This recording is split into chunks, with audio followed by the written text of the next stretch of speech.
Gitchigumi Garden Club, which is part of the Duluth Garden Flower Society. Every club in the society is required to have a garden on a public space in Duluth, and this is where we chose to have ours.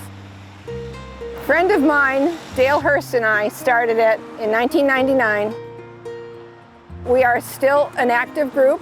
A lot of the clubs in the society are aging out and they have stopped gardening in the parks where they had gardens.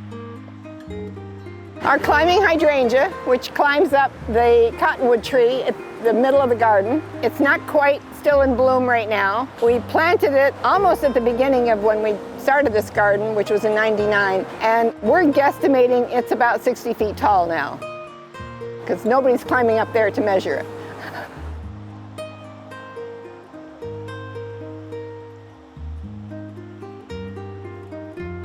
We have some bee balm. We have hosta that the deer enjoy. In order to maintain the garden, we have probably 6 active members, sometimes 7 or 8, which we really love. We had some trouble with the water meter this year. The handle on it wasn't working right, but we now have a very nice handle for arthritic hands, so we love that. When we are here as a group to do either a spring cleanup or a fall cleanup, the neighbors come by. Sometimes they're just driving by when one person is here cleaning, and they'll yell out the car, "We love the garden. Thank you for all your work keeping it up. It's beautiful." And that just gives you more potential to keep at it and keep it going.